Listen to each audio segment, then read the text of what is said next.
प्यारे बच्चों, आज हम तीसरी क्लास का सबक हमने देखा एक रोबोट पढ़ेंगे। तलफ़ुज़ सीखें। रोबोट, ओवरकोट, धीरे, टिम टिम, अखरोट।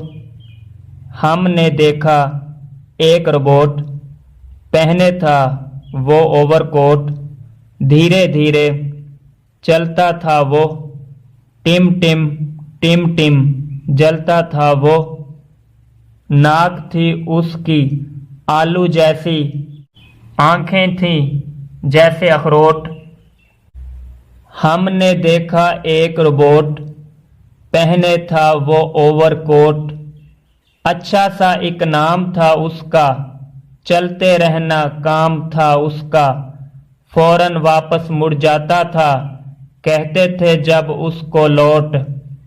हमने देखा एक रोबोट, पहने था वो ओवरकोट। अमजद इस्लाम अमजद ने ये नज़म लिखी है।